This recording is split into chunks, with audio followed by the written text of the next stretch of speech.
नमस्कार जैन स्वागत साथियों, स्वागत है आपका अपने YouTube channel learn with Shubham sir में। तो साथियों, कैसे हैं आप सभी? ये हो आप सब बढ़िया होंगे और अपनी तैयारी अच्छे से कर रहे होंगे। साथियों, आप सभी जानते हैं हिंदी साहित्य में पार्ट 2 आज मैं आपको करवाने वाला हूं। इससे पहले मैंने आपको हिंदी भाषा के प्राचीन इतिहास के बारे में बात की है। आज हम हिंदी भाषा के मध्यकाल आर्य भाषा के बारे में बात करेंगे और हिंदी साहित्य को मैं आपको 12 पार्ट में कर पाऊँगा, जिसमें आपको संपूर्ण हिंदी साहित्य को मैं इतने अच्छे से कवर कर पाऊँगा। आप देखेंगे कि आप कम समय में अच्छे से टॉपिक को क्लियर करके अपने अच्छे मार्क्स गेन कर रहे होंगे। तो साथियों, आइए देखते हैं। अगर आप चैनल पर नए हैं तो चैनल को सब्सक्राइब करें और वीडियो अच्छा लगे तभी लाइक करें, अच्छा ना लगे तो डिसलाइक कर दें, ये आपकी मर्जी। लेकिन चैनल को सब्सक्राइब कर लीजिए ज़रूर, क्योंकि अगर आप सपोर्ट करेंगे तो मैं आपको क्लासेस देता रहूँगा और कम टाइम में आप अच्छे से रिवीजन कर पाएंगे। तो साथियों, देखते हैं हिंदी साहित्य का पार्ट 2। हम भाषाओं के बारे में बात करें तो मध्यकालीन आर्य भाषा के बारे में बात करते हैं कि मध्यकालीन आर्य भाषा क्या है। तो मध्यकालीन आर्य भाषा में कौन कौन सी भाषाएं थी? जैसे सौरसैनी अपभ्रंश, सौरसैनी अपभ्रंश एक है। अर्धमागधी अपभ्रंश, इसके बारे में डिटेल से मैं चर्चा करूंगा। अभी मैं आपको बता रहा हूँ कौन कौन से अपभ्रंश हैं। सौरसैनी अपभ्रंश, अर्धमागधी अपभ्रंश, मागधी अपभ्रंश, पैचासी अपभ्रंश या लहंदा भी बोल सकते हैं। टक टक या लहंदा, टक तो लिखा ही है, लहंदा और बोल सकते हैं, लहंदा लहंदा, पैचासी, लहंदा या टक। ब्राचड़, ब्राचड़ अपभ्रंश और महाराष्ट्रीय अपभ्रंश। अब देखते हैं इन अपभ्रंश के अंदर कौन कौन सी बोलियां आती हैं, निम्नलिखित में से कौन कौन सी बोलियां हैं, इन बारे में बात करेंगे। तो आगे बढ़ते हैं। सबसे पहले देखते हैं सौरसैनी अपभ्रंश। तो सौरसैनी अपभ्रंश के अंदर पश्चिमी हिंदी आती है। पहली पश्चिमी हिंदी। पश्चिमी हिंदी के अंतर्गत आने वाली कौन कौन सी बोली? गुजराती, पहाड़ी और राजस्थानी। पहाड़ी कहाँ बोली जाती है? यूके के क्षेत्र में, उत्तराखंड में पहाड़ी बोली जाती है। और गुजराती तो गुजरात, राजस्थान में राजस्थानी। पश्चिमी हिंदी के अंदर गुजराती, पहाड़ी और राजस्थानी आती हैं। अब देखते हैं अर्धमागधी अपभ्रंश। अर्धमागधी अपभ्रंश, ये इंपॉर्टेंट, आप याद रखेंगे कि कौन सी बोली कौन से अपभ्रंश की है। तो ये क्वेश्चन बहुत सारे यूपीएसआई, यूपी पुलिस में पूछे जाते हैं, तो आप इनको अच्छे से रट के जाइएगा। तो देखते हैं पूर्वी हिंदी अर्धमागधी अपभ्रंश में आती है। पूर्वी हिंदी के अंदर कौन सी आती हैं? अवधी, अवध में बोले जाने वाली भाषा, और बघेली और छत्तीसगढ़ी। इसके अंदर 3 आती। अर्धमागधी अपभ्रंश के अंदर कौन कौन सी? पूर्वी हिंदी देखेंगे। इसके बाद पूर्वी हिंदी के अंदर कौन कौन सी आती हैं? पूछेगा कि अर्धमागधी अपभ्रंश के अंदर कौन सी आती है, तो पूर्वी हिंदी। फिर पूछ लेगा कि पूर्वी हिंदी के अंदर कौन कौन सी भाषाएं आती है, तो देखेंगे कि अवधी आती है, बघेली आती है और छत्तीसगढ़ी आती है। आगे देखते हैं मागधी अपभ्रंश। कौन कौन सी? मागधी अपभ्रंश। मागधी अपभ्रंश बिहारी, बिहारी से याद रखेंगे, मगध से याद रखेंगे, बिहार मगध नाम था, तो बिहार से मागधी अपभ्रंश से बिहारी। और बिहारी के अंदर कौन कौन सी आती है? भोजपुरी, मगही, मैथिली। मैथिली मखाना, मिथिला मखाना कहाँ का है जिसको जीआई टैग मिला है? तो बिहार का है, तो यहाँ से याद रखेंगे। मैथिली किसके अंदर आती है? बिहारी, बिहारी के अंतर्गत। मगही भी बिहारी के अंदर और भोजपुरी बिहारी के अंदर। और बिहारी किसके अंदर आती है? मागधी अपभ्रंश के अंदर। किसके अंदर? मागधी अपभ्रंश के अंदर आती है, साथ ही याद रखेंगे। आगे देखेंगे पैचासी अपभ्रंश या टक या लहंदा भी बोल सकते हैं। क्या? लहंदा, लहंदा बोल देगा, पैचासी बोल देगा, टक बोल देगा, लहंदा बोल देगा। तो इसके अंदर कौन कौन सी आती है? पंजाबी, पंजाबी कौन सी आती है? पंजाबी। आगे देखते हैं ब्राचड़। ब्राचड़ बोले तो सिंधी, ब्राचड़ के अंदर सिंधी आती है। और महाराष्ट्रीय अपभ्रंश के अंदर मराठी। मराठी नाम समझ में आ रहा होगा कि महाराष्ट्री पूछ ले तो मराठी, ब्राचड़ सिंधी, ब्राचड़ सिंधी, ब्राचड़ सिंधी पूछ ले। और क्या नाम? पैचासी पूछे तो पंजाबी, पैचासी पंजाबी, पा से पैचासी, पा से पंजाबी। याद रखेंगे ट्रिक। देखेंगे पा से पैचासी, पा से पंजाबी, माँ से महाराष्ट्री, माँ से मराठी। आगे देखेंगे मगही। मगही के अंदर कौन सी आती? बिहारी। मगही से मिथिला मखाना से याद रखेंगे, जिसको जीआई टैग मिला बिहार का है, तो मगही से याद रखेंगे। बिहारी ज़्यादा बोली जाएगी मगही में, तो बिहारी याद रखेंगे। और फिर इसके अंदर भोजपुरी, मगही और मैथिली। आगे देखते हैं पश्चिमी हिंदी के अंतर्गत कौन कौन सी आती हैं। पश्चिमी हिंदी के अंतर्गत, तो पश्चिमी हिंदी के अंतर्गत आती हैं पाँच बोली। कौन सी? खड़ी बोली, फिर ब्रजभाषा। 5 बोलियाँ आती हैं पश्चिमी हिंदी के अंतर्गत, 5 सब बोलियाँ जिसको बोलते हैं खड़ी बोली, ब्रजभाषा, बांगरू और बुंदेली, कन्नौजी। कन्नौज में बोली जाती है, बात ध्यान रखेंगे। बुंदेली, कन्नौजी, कन्नौज से बुंदेलखंड का क्षेत्र कहाँ? झांसी के आसपास का क्षेत्र। वहाँ पे कितने आर्थिक क्षेत्र हैं? यूपीजी का क्वेश्चन है। आर्थिक क्षेत्र पूछे अगर बुंदेलखंड में, आर्थिक क्षेत्र कितने हैं? तो 7 हैं बुंदेलखंड में, याद रखेंगे। ये यूपीजीके का क्वेश्चन है, यूपीजीके का। अगर बुंदेलखंड में आर्थिक क्षेत्र पूछे तो 7 हैं। तो बुंदेली झांसी के आसपास की बोली जाने वाली बोली है। अगर बांगुरी पूछे, बांगुरी हरियाणवी को कहते हैं। ये क्वेश्चन बहुत आया, यूपीएसआई में पूछा गया प्रीवियस ईयर, आप देख लेंगे 2021 में कि पूछा गया कि बांगुरी बांगुरी की हरियाणवी की दूसरी भाषा, दूसरा हरियाणवी को और क्या कहते हैं? हरियाणवी का दूसरा नाम बांगुरी। और ये कौन से क्षेत्र में? रोहतक क्षेत्र, हिसार और जींद क्षेत्र में। रोहतक, हिसार और जींद क्षेत्र में कौन सी? हरियाणवी या बांगुरी। ब्रजभाषा ये तो सभी जानते हैं, अंतर्वेदी भी कहते हैं। और ये पश्चिमी उत्तर प्रदेश की प्रमुख बोली है ब्रजभाषा। पश्चिमी उत्तर प्रदेश की प्रमुख बोली ब्रजभाषा है। प्रमुख बोली ब्रजभाषा है। कौन सी? ब्रजभाषा। इसे किसका क्षेत्र? मथुरा और एटा। पश्चिमी भाषा पूछ ले तो ब्रजभाषा लगाएंगे। मथुरा और एटा इसको अंतर्वेदी भी कहते हैं। ये इंपॉर्टेंट है कि अंतर्वेदी अंतर्वेदी का अन्य नाम क्या है? तो ब्रजभाषा है। या पूछ ले ब्रजभाषा का अन्य नाम क्या है? तो अंतर्वेदी। बांगुरी का अन्य नाम पूछे तो हरियाणवी भी कहते हैं। कौन सा क्षेत्र है? रोहतक, हिसार, जींद। ये इंपॉर्टेंट नहीं है, लेकिन आपको ये इतना याद रखेंगे कि बांगुरी हरियाणवी को कहते हैं और ब्रजभाषा अंतर्वेदी को भी कहते हैं। बुंदेली झांसी के आसपास, कन्नौजी कन्नौज से याद रखिएगा। अब खड़ी बोली की बात करें, खड़ी बोली में कौन कौन सी आती हैं? इसमें हिंदुस्तानी, कौरवी और सरहिंदी भी कहते हैं। इसको क्या कहते हैं? हिंदुस्तान की भाषा। हिंदुस्तानी, कौरवी, ये बहुत इंपॉर्टेंट। कौरवी पूछेगा, कौरवी का अन्य नाम, तो खड़ी बोली का अन्य नाम पूछे तो कौरवी। यह इंपॉर्टेंट है, ज़्यादातर कौरवी पूछा जाता है। पूछ लेगा कि खड़ी बोली का अन्य नाम बताइए, तो खड़ी बोली का अन्य नाम पहले साथ ही बात करेंगे तो कौन सा है? कौरवी है। हिंदुस्तानी भी याद रखना है, लेकिन उतना इंपॉर्टेंट नहीं जितना कि कौरवी है।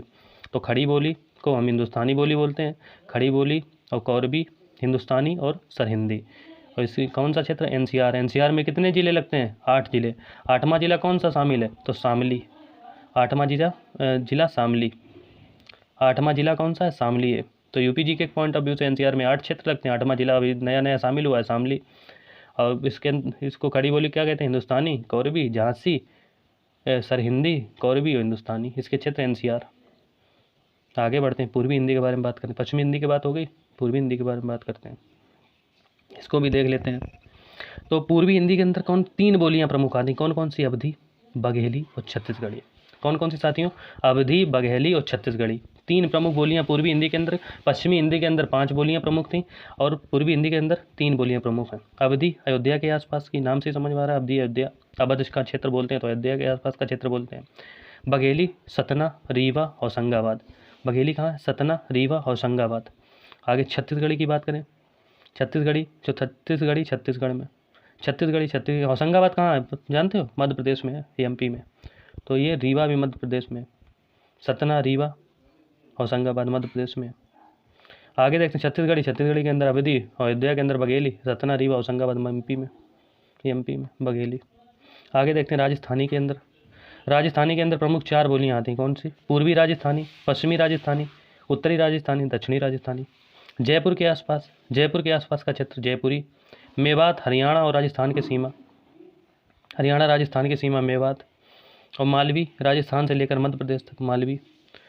इसको दक्षिणी राजस्थानी। कौन सी? दक्षिणी राजस्थानी मालवी। और जोधपुर और मारवाड़ी को पश्चिमी, मारवाड़ी पश्चिमी, मालवी दक्षिणी। और मेवात हरियाणा और राजस्थान पूर्वी और जयपुरी उत्तरी। याद रखेंगे कि जयपुरी पूछे तो जयपुर के आसपास का क्षेत्र मेवात हरियाणा और राजस्थान की सीमा के साथ, मालवी राजस्थान से लेकर मध्य प्रदेश तक, मारवाड़ी जोधपुर और बीकानेर। आगे बढ़ते हैं, राजस्थानी को समझ में आ, केवल आपको इतना याद रखना है कि जयपुरी, मेवाती और मालवी, मारवाड़ी कौन कौन सी बोली हैं? तो राजस्थान की बोली हैं, राजस्थानी के अंतर्गत आती हैं। आगे देखते हैं, पहाड़ी के अंदर यहाँ से क्वेश्चन बने हैं। पहाड़ी के अंदर पूछ ले गढ़वाली, कुमायूं। पूछ लेगा इनमें से कौन सी, निम्नलिखित में से कौन सी बोली पहाड़ी है? पहाड़ी बोली है। तो गढ़वाली, कुमायूं और पश्चिमी पहाड़ी। पश्चिमी पहाड़ी कुल्लू मनाली, ये पर्यटन क्षेत्र है यूके का, कुल्लू मनाली। और नैनीताल अल्मोड़ा, ये भी पर्यटन क्षेत्र है। तो कुमायूं के अंदर नैनीताल अल्मोड़ा में बोली जाती है। अल्मोड़ा कौन सा? अल्मोड़ा नैनीताल में। नैनीताल अल्मोड़ा कहाँ? कुमायूं। और गढ़वाली दून क्षेत्र के। हालांकि इतने इंपॉर्टेंट नहीं है, लेकिन आपको याद रखना है कि पहाड़ी के अंदर कौन कौन सी आती हैं? 3 आती हैं। और पहाड़ी किसके अंतर्गत आती है? सौतन्य प्रांत, ये आपको याद रखना है। और ये गढ़वाली और कुमायूनी और पश्चिमी पहाड़ी, ये 3 चीज़ें आपको याद रखनी। इतना याद, ये क्षेत्र याद करने की ज़्यादा जरूरत नहीं, यहाँ से क्वेश्चन नहीं पूछता है। बिहारी किसके अंतर्गत आती है? बिहारी मागधी अपभ्रंश के अंतर्गत आती है। इसके भी 7 3 बोलियाँ हैं। कौन कौन सी? मगही, भोजपुरी और मैथिली। मगही, भोजपुरी, मैथिली। मगही पटना के आसपास क्षेत्र मगही। भोजपुरी पूर्वी उत्तर प्रदेश, जैसे महाराजगंज में देखेंगे, गोरखपुर में महाराजगंज और गोरखपुर गोरखपुर में और महाराजगंज में कौन से? उत्तर प्रदेश के पूर्वी क्षेत्र में भोजपुरी बोली जाती है। आप गए, कोई लोग गए होंगे तो उनको पता भी हो, क्योंकि मैं गया हूँ। मेरा एयरफोर्स का री मेडिकल वहीं लगा था, गोरखपुर में। तो मुझे पता है कि गोरखपुर में कौन सी भोजपुरी बोली जाती है, भोजपुरी। आगे देखते हैं नोट। 18 बोलियों 5 भाषा समूह में रखता है, कौन सा? हिंदी। 18 बोलियों को 5 भाषा उपसमूह में रखा जाता है। हिंदी की उत्पत्ति क्या है? हिंदी की उत्पत्ति, तो हिंदी की उत्पत्ति सबसे पहले प्रयोग कहाँ? निशीथ चूर्ण ग्रंथ में मिलता है। कौन सा ग्रंथ? निशीथ चूर्ण। हालांकि इंपॉर्टेंट नहीं है, लेकिन फिर भी आप एक बार देख लेंगे। मैं आपको करवा दूँ, सारी चीज़ें करवाऊंगा। आपसे वादा रहा कि सारी चीज़ें मैं आपको डिक्टो पॉइंट टू पॉइंट और कम समय में ज़्यादा कंटेंट डिलीवर करूंगा, जिससे आप देखेंगे अपना सारा रिवीजन अच्छे से कर पाएंगे। आप चाहें इसके नोट्स बना सकते हैं, या पहले आप वीडियो देख लेंगे, इसके बाद में स्क्रीनशॉट लेके नोट्स बना लीजिए, तो जिससे आपको आसानी रहेगी रिवीजन करने में। या वीडियो को अगर आपको स्पीड स्लो लग रही हो तो आप 2x पे करके देख लीजिए। बाकी अगर वीडियो अच्छा लगे तो लाइक कर दीजिए, अच्छा नहीं लगे तो डिसलाइक कर दीजिए, एज योर विश, जैसी आप चाहें। बाकी हिंदी फारसी भाषा का शब्द है। ये पूछा जाता है कि हिंदी किस भाषा का शब्द है, तो फारसी भाषा, याद रखेंगे, फारसी। हिंदी फारसी भाषा का शब्द है। आगे देखेंगे, फारस के क्षेत्र में व्यक्ति को हिंदी का शब्द का सबसे पहले उच्चारण किया था। कहाँ? फारस के क्षेत्र में हिंदी शब्द का उच्चारण किया था, जिसमें ये नाम देने का श्रेय किसको? अमीर खुसरो को।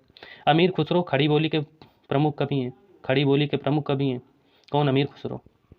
अमीर खुसरो किसके हैं? खड़ी बोली के प्रमुख कवि हैं अमीर खुसरो। तो फारस के क्षेत्र में सबसे पहले बोली गई थी, इसलिए फारसी के लोग इसके सबसे पहले उच्चारण किया गया, जिसमें जिसको अमीर खुसरो को सही जाता है, किसको? हिंदी का।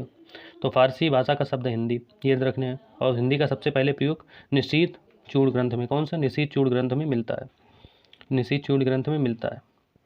आगे देखेंगे, आगे बढ़ते हैं और देखते हैं हिंदी भाषा की लिपि कौन सी है। हिंदी भाषा की लिपि देवनागरी है। हिंदी भाषा की लिपि देवनागरी है। अच्छा, लिपि क्या है?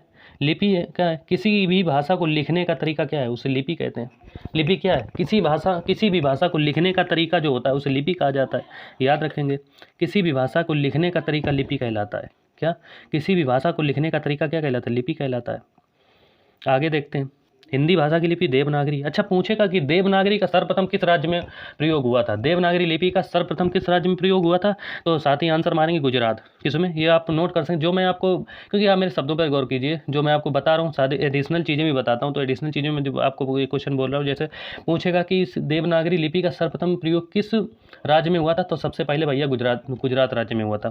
तो हिंदी की देवनागरी लिपि को क्या कहते हैं? किसी भाषा को लिखने का तरीका उसे लिपि कहते हैं। भारत में लिपियों को 3 वर्ग में बांटा गया। कितने वर्गों में? पूछता है कि लिपियों को कितने वर्ग में बांटा गया, तो 3 वर्गों में। सिंधु लिपि, हड़प्पा लिपि।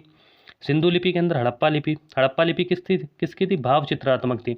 हड़प्पा संस्था कांस्य युग की थी और भाव चित्रात्मक थी। पूछेगा हड़प्पा सभ्यता किस युग का वर्णन करती है, तो कांस्य युग की, और भाव चित्रात्मक शैली में लिखी जाती थी। सिंधु लिपि, हड़प्पा और भाव चित्रात्मक। इसके बाद में खरोष्टी लिपि दाएं से बाएं लिखी जाती है, दाएं से बाएं। बाकी जो देवनागरी वो बाएं से दाएं लिखी जाती है। देवनागरी बाएं से दाएं, left to right. Devanagari left to right, जबकि खरोष्टी राइट टू लेफ्ट। और ये गंधारी लिपि भी कहते हैं। खरोष्टी लिपि को गंधारी लिपि, ये इंपॉर्टेंट है, पूछ लिया खरोष्टी लिपि का दूसरा नाम क्या है, तो कौन सा? गंधारी भी कहते हैं। किसको? गंधारी लिपि कहते हैं। और अफगानिस्तान और मध्य एशिया के बीच में इस लिपि का ज़्यादा प्रयोग होता है। हाँ, अफगानिस्तान और मध्य एशिया के बीच में। आगे देखते हैं, सबसे इंपॉर्टेंट बात ये है, देवनागरी लिपि।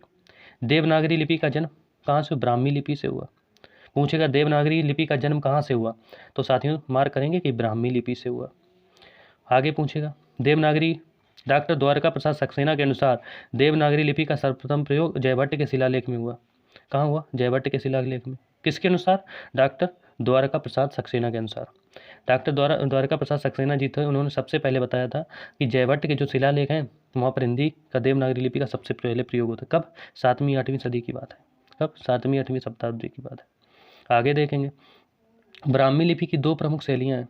ब्राह्मी लिपि के बारे में इतना डिटेल से आप शायद यूट्यूब पे आप देख पाएंगे, इतना डिटेल से कोई नहीं करवाएगा, इतने कम समय इतना बढ़िया प्रीमियम कंटेंट आप इसको मान सकते हैं कि प्रीमियम कंटेंट मैं आपको दे रहा हूँ इतने कम समय। आप देखेंगे सारे क्वेश्चन आप यहीं से उठेंगे, आपके यहाँ से यूपीएससी में भी क्वेश्चन नहीं बाजेगा, वीडियो एग्जाम में कहीं भी आप UP triple S C exam में, यूपी पुलिस एग्ज़ाम में, जितने भी यूपी के एग्ज़ाम हैं, हालांकि DSSB भी आल्सो, आप देखेंगे यहाँ से हिंदी का क्वेश्चन बाहर नहीं जाएगा। आप इतना मेरा प्रॉमिस है आपको।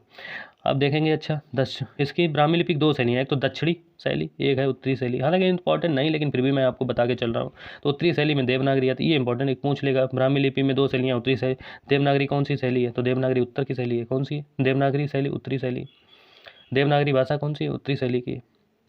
अच्छा देखेंगे तुलु, इसके अंतर्गत दक्षिणी के अंदर तुलु कर्नाटक, मलयालम केरल, तमिल तमिलनाडु, तेलुगु आंध्र प्रदेश और कन्नड़ कर्नाटक। तेलुगु आंध्र प्रदेश, कन्नड़ कर्नाटक, तमिल तमिलनाडु, मलयालम केरल और तुलु कर्नाटक।